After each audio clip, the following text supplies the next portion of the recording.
Oke, ini adalah materi pertemuan keempat. Materi pertemuan keempat ini kita membahas teknologi kelompok. Nah, ini yang sering kita bahas sebelumnya tentang, grup WhatsApp, Line, dan lain sebagainya ya. Seperti biasa kalau ada yang tidak jelas atau terlalu cepat, penjelasannya nanti bisa ditanya di, ruang Zoom meeting. Kita mulai dari yang pertama dulu ya. Dalam teknologi komunikasi kelompok, kita mengenal yang namanya CMC. CMC ini adalah Computer Mediated Communication. Dikategorikan sebagai apa sih sebetulnya? Ini digunakan sebagai komunikasi yang terjadi menggunakan 2 atau lebih, komputer jaringan. Nah, CMC ini, lebih apa ya, lebih biasa digunakan, dalam kantor atau misalnya kalau sekarang kan teknologi makin canggih ya, jadi, kalau di kantor itu biasanya kita suka ada yang namanya, apa ya, jaringan-jaringan, internal di kantornya. Nah, sementara kan, istilah ini tuh disebut apa ya, CMC ini banyak orang yang nggak paham gitu, bahkan mungkin orang komunikasi pun, nggak mengerti maksud dari si CMC ini. Karena CMC ini lebih kepada bagaimana sebetulnya orang-orang berkomunikasi melalui media, melalui media atau teknologi yang digunakan gitu. Contohnya misalnya kayak email, chatroom, kemudian kan, sekarang chatroom banyaknya ada Telegram, WhatsApp, kemudian apalagi banyak banget. Nah, ini disebut dengan apa, CMC itu sendiri.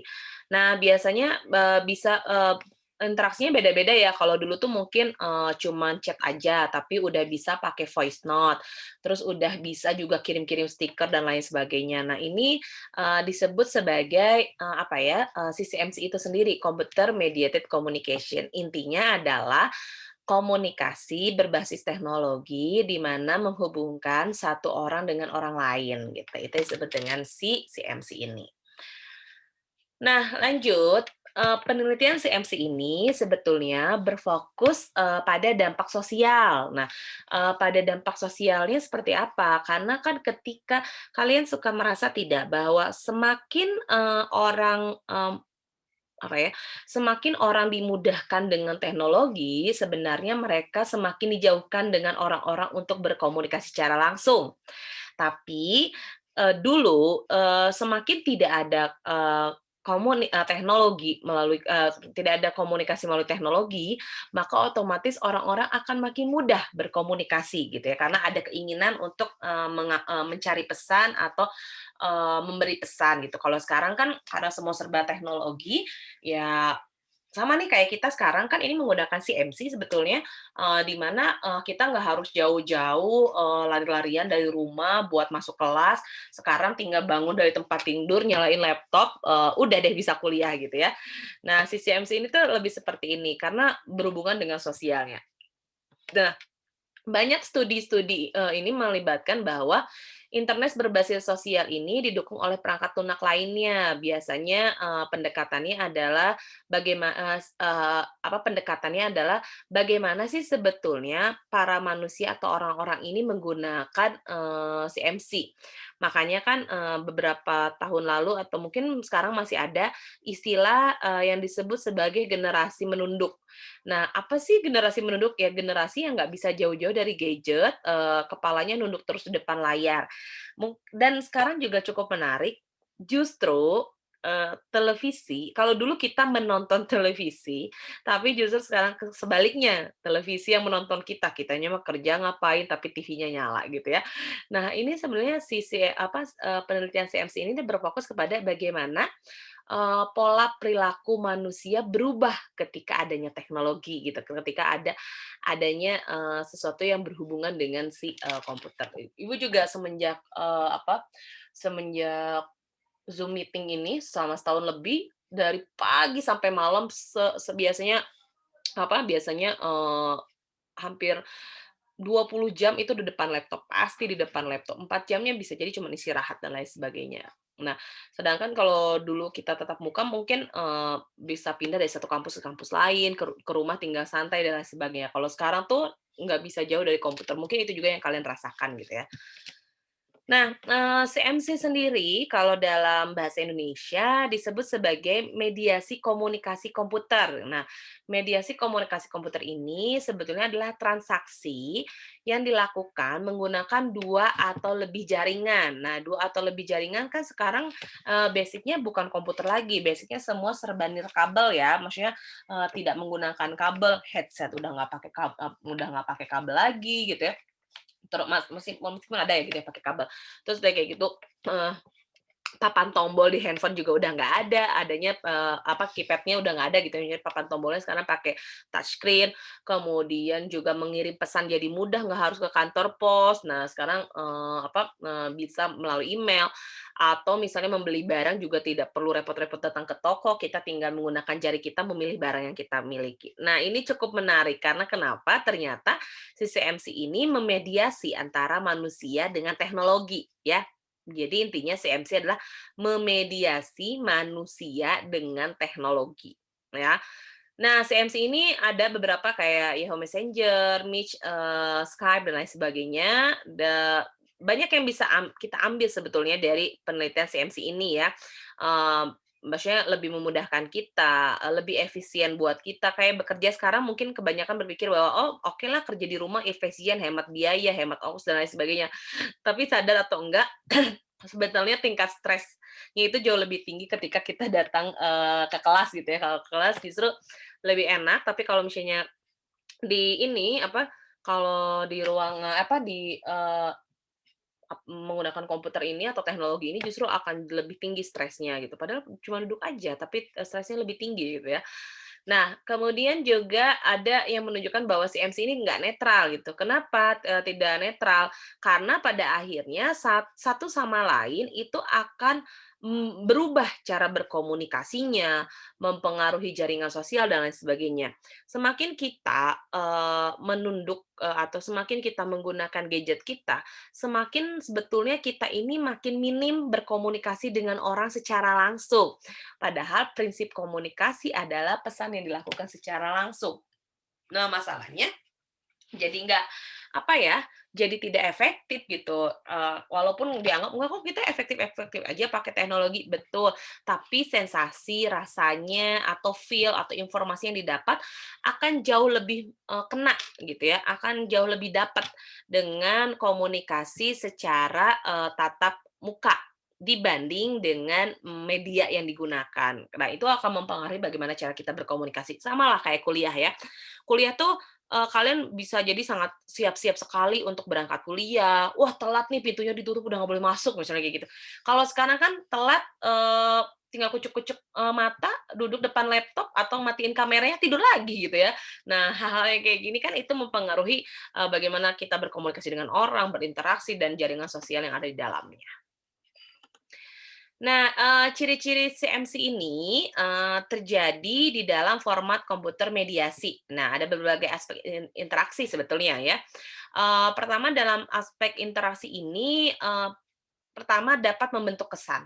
Kesannya akan berbeda gitu. Kesan, samalah seperti kalian mungkin ketika tahun lalu dikatakan, "Kuliahnya online," "Ah, kuliah online nggak rame, ah jenuh, bosen." Nah, itu kan kesannya berbeda-beda ya, kesannya berbeda-beda gitu. Kenapa kesannya bisa berbeda-beda? Karena yang dirasakan tiap orangnya juga berbeda pada saat melakukan, si komunikasi itu gitu ya. Kemudian ada proses penipuan. Nah, ini penipuan seperti apa yang tadi Ibu bilang. Jadi misalnya kuliah ada muncul matiin kameranya, kemudian udah kayak gitu tidur atau ke toilet atau apalagi banyak hal lah ya aspek-aspek pada akhirnya kalian tidak memperhatikan perkuliahan itu gitu ya. Mudah-mudahan di mata kuliah Ibu enggak gitu, tapi kan Ibu nggak tahu kalau di mata kuliah lain gitu. Nah, terus ada dinamika kelompok. Nah, dinamika kelompoknya ini juga akan berbeda ketika dinamika kelompok ketika kita tatap muka dan dinamika kelompok ketika, kita berada, dalam, menggunakan teknologi. Misalnya kalau menggunakan teknologi, "Wah, pesan saya cuma di-read doang." Tapi nggak dibales gitu. "Wah, saya udah ngechat nih berkali-kali tapi nggak dibales." Itu kan akan seperti itu ya biasanya konflik yang terjadi, di telepon nggak bisa dan lain sebagainya. Ini yang disebut dengan dinamika kelompok. Apalagi ketika kita berkelompok dengan orang-orang yang kita nggak suka sebenarnya. Nah, ketika kita berkomunikasi dengan orang-orang yang tidak suka, itu akan mempengaruhi dinamika kita sebetulnya. Nah, kemudian ada distinction, dan, terutama pembentukan kelompok. Nah, distinction ini, adalah bagaimana sebetulnya kita, membentuk hubungan antara satu sama lain. Bisa jadi nih, semester pertama belum pernah banget ketemu tatap muka dengan teman sekelasnya, tapi dituntut untuk mengerjakan, pekerjaan atau tugas secara berkelompok gitu. Jadi, apa ya, rasa rasa bonding, engagement, dengan satu kelompoknya itu satu orang di individunya antar individu di kelompoknya itu akan sulit terbentuk. Beda kalau misalnya kita tatap muka. Kalau tatap muka kita datang ke kelas, kita ketemu, kita ngobrol, "Oh cocok ya kita jadi teman, makan bareng, jadi bikin geng," dan lain sebagainya. Kalau, secara apa ya, kalau secara teknologi agak kesulitan gitu ya. Kenapa agak kesulitan? Ya tadi, menggunakan teknologi kita mau berinteraksi juga cukup agak kesulitan, seperti itu. Nah, terus ada, CMC ini sebetulnya diperiksa, dibandingkan, dengan media komunikasi lainnya dianggap sangat universal. Karena kenapa, nggak terbatas ya, sangat tidak terbatas semua orang bisa menggunakan semua teknologi, komunikasi. Mau pakai YouTube, pakai Line, pakai Telegram, pakai Instagram, pakai apa, banyak TikTok gitu ya, banyak banget gitu ya.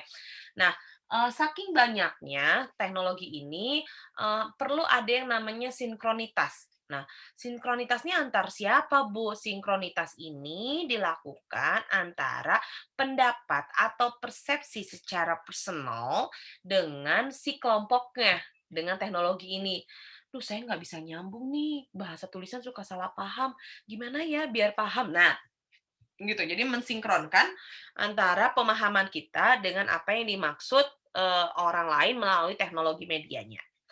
Kemudian ada juga kegigihan. Jadi kegigihan ini, misal kita lihatlah teknologi memudahkan semua orang jadi kaya raya, sepakat ya, teknologi memudahkan kita jadi kaya raya. Jadi sekarang ada yang istilahnya influencer, ada istilahnya selebgram, ada istilahnya YouTuber dan lain sebagainya. Semuanya menggunakan teknologi, bagaimana dia memanfaatkan, teknologi untuk berkomunikasi dengan audiensnya.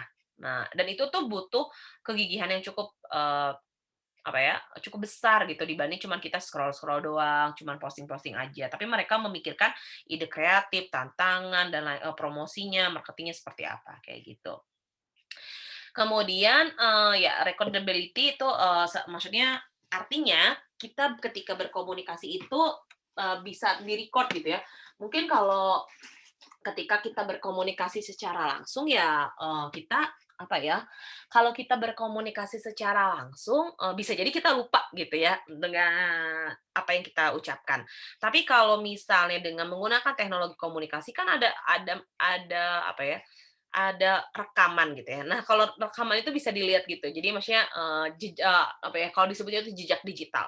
Jejak digital nggak akan bisa bohong. Jadi tetep aja bakalan bisa kelihatan gitu ya. Itu yang disebut dengan si recognizability ini. Sama, penggunaan teknologi ini juga membuat seseorang bisa seenaknya kepada orang lain tanpa mencantumkan nama. Jadi anonimitas gitu ya. Anonimitas ini ya artinya semua orang bisa, tidak menggunakan nama asli. Nah, itu yang memperbesar tingkat, apa ya,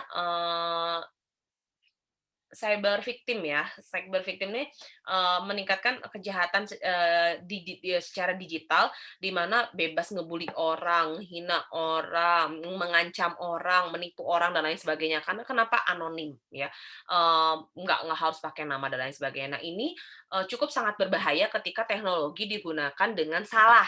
Makanya penting bagi kita bagaimana caranya menggunakan teknologi ini dengan sebaik mungkin, sebermanfaat mungkin gitu ya.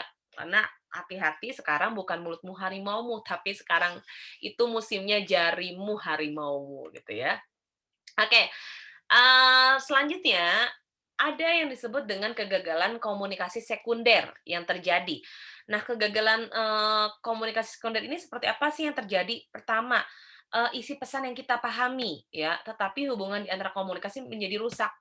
Kita nih salah paham, jadi adalah dalam sebuah kelompok sama seperti yang kita pernah alami di awal, kalian salah paham dengan apa yang, Ibu maksud.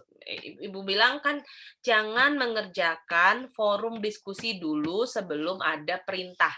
Tapi kalian menganggap bahwa, "Oh, udah bisa nih dikerjain forum diskusinya." Jadi kalian mengerjakan itu. Nah, ketika kalian sudah mengerjakan itu, maka hubungannya jadi rusak kan, hubungannya jadi rusak antara siapa? Antara komunikan dengan komunikator. Karena kenapa? Si komunikan tidak mengikuti petunjuk dari si komunikator, sehingga berakibat kepada rusaknya hubungan. Rusakannya hubungan seperti apa? Bukan berarti ibu dan kalian jadi berantem, tapi rusaknya hubungan adalah menjadi misunderstanding. Nah, si misunderstanding ini membuat kalian jadi kehilangan beberapa poin karena tidak mengikuti petunjuk yang ada. Nah, itu pun bisa terjadi dalam sebuah kelompok gitu ya. Ketika si A pahamnya ini, si B pahamnya ini, sama-sama dikerjain, pas dikumpulin, loh kok beda? Gitu. Wah itu bisa jadi, kamu nggak harusnya konfirmasi, oh itu ribut dan lain sebagainya. Itu sering banget terjadi kayak gitu ya. Makanya dikatakan bahwa atraksi interpersonal adalah kesukaan pada orang lain. Jadi biasanya ketika kita nyaman terhadap orang lain atau kita suka terhadap orang lain, interaksi komunikasi yang dilakukan itu jauh lebih mudah. Karena kenapa? Kita berada dalam satu kelompok, terus kita memang suka sama orang itu. Maksudnya suka ini dalam artian ya nggak ada konflik gitu ya. Jadi ya enjoy aja saya kalau kerja kelompok sama dia, oke lah, nggak ada masalah. Tapi ada juga nih orang-orang yang justru ketika disatukan dengan orang tersebut dalam satu kelompok, dia bisa heboh sendiri.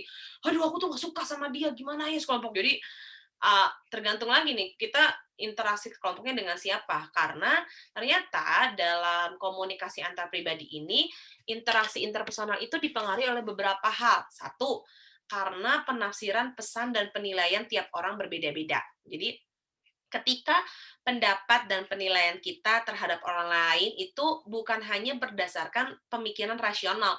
Jarang banget ada yang meskipun dia nggak suka sama orang itu tetap dikerjain, jarang banget ya. Tapi biasanya karena kita makhluk emosional dan makhluk sosial, maka otomatis kita akan terpengaruh dengan prinsip suka atau tidak suka terhadap orang lain. Ketika tidak suka terhadap orang lain, kita akan terpaksa mengerjakannya. Tapi ketika kita suka sama orang lain, ya kita akan lebih mudah mengerjakannya gitu ya. Nah, ini balik lagi, penafsiran dan pesan penilaian orang itu sangat berbeda pada sebuah kelompok. Nah, biasanya kenapa yang tadi, disebutkan bahwa ketika kita menyenangi seseorang, biasanya kita akan cenderung melihat sisi positifnya. Sebaliknya jika kita benci sama orang, ya kita akan lihat sisi negatifnya. Padahal bisa jadi orang-orang yang kita benci memberikan informasi yang kita butuhkan. Tapi karena kita udah kadung benci, karena kita udah sebal sama dia, informasi apapun yang dia kasih itu kita nggak akan dengar.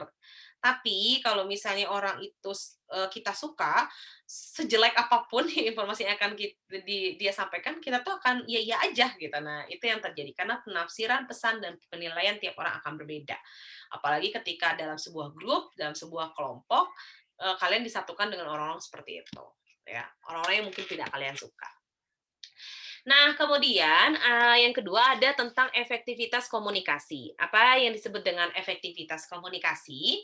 Efektivitas komunikasi ini adalah komunikasi antar pribadi yang dinyatakan efektif bila pertemuan komunikasinya menyenangkan bagi komunikan. Jadi sebetulnya kita senang bertemu dengan orang yang memang kita sukai. Sukai di sini bukan suka karena perasaan cinta, tapi suka karena nyambung kalau ngomong sama dia.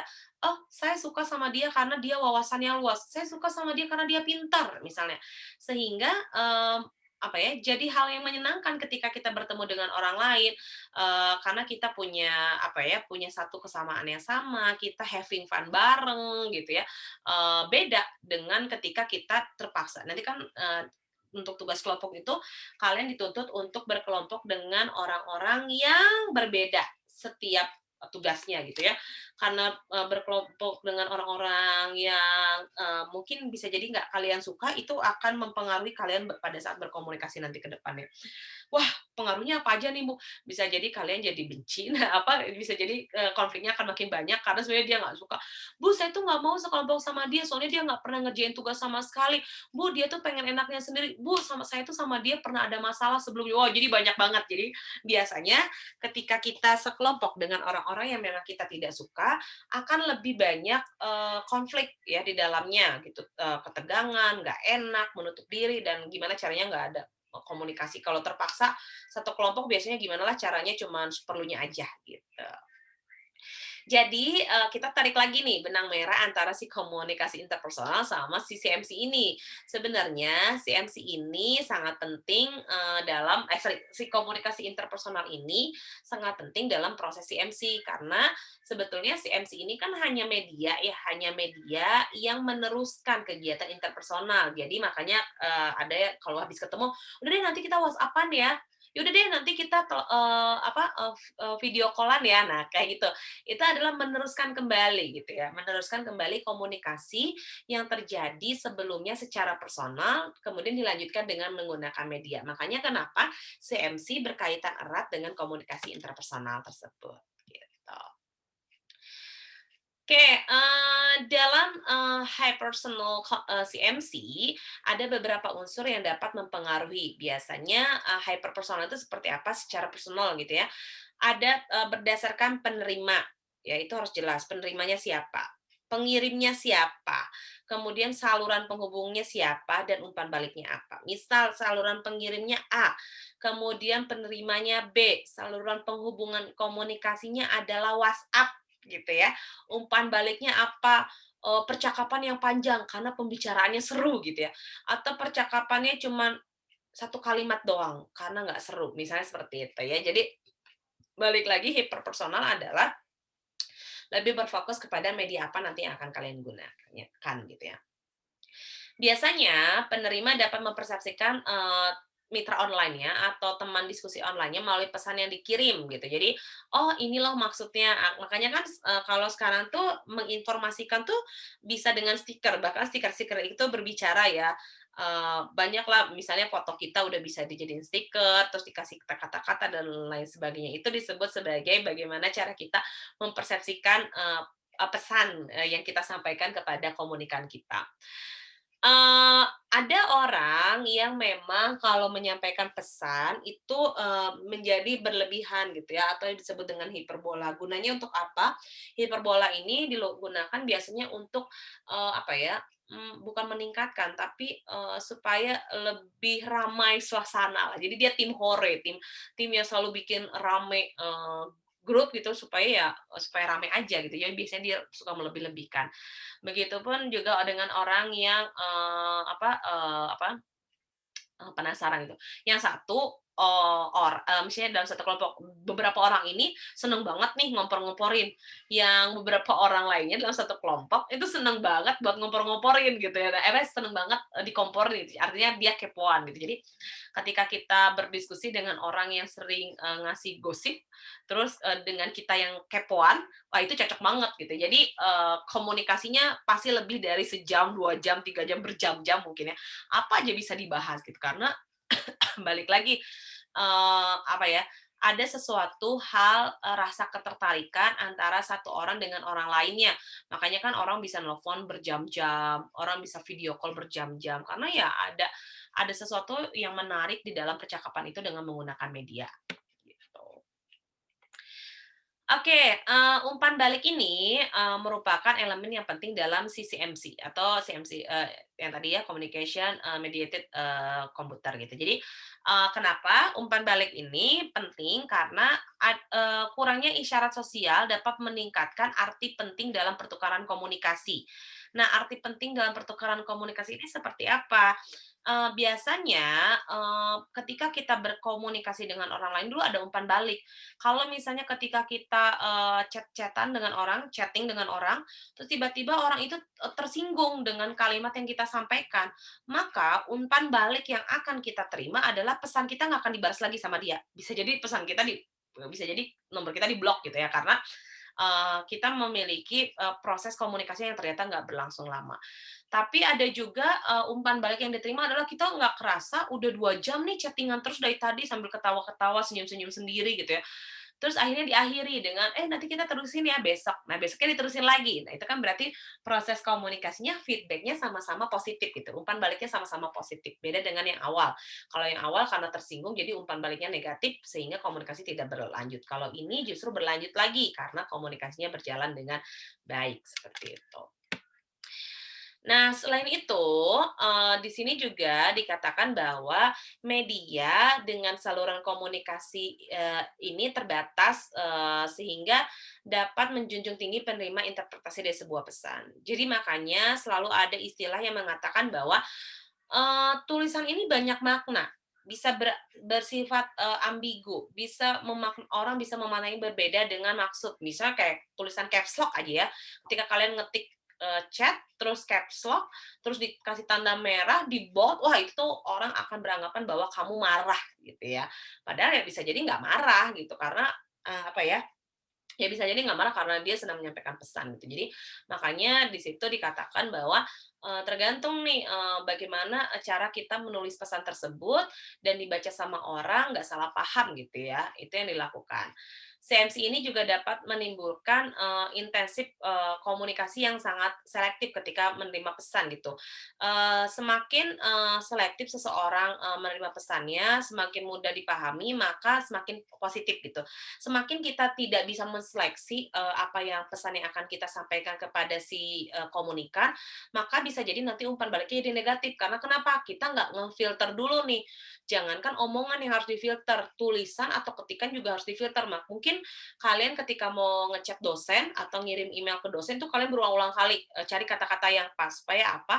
Supaya, pesan yang disampaikan tidak menjadi negatif dan umpan baliknya juga tidak negatif, tapi justru umpannya justru jadi positif, sehingga orang jadi, apa ya, jadi aware dengan kita atau misalnya jadi, oh, respect dengan kita dengan pesan yang disampaikan, kayak gitu. Makanya kenapa bahasa tulisan atau bahasa menggunakan teknologi itu selalu, memiliki makna yang berbeda, makanya hati-hati ketika kalian berkomunikasi. Oke, sip, materinya sudah selesai.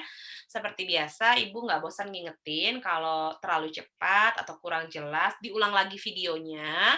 Kalau misalnya masih bingung, tanya di kelas ya. Sip, terima kasih.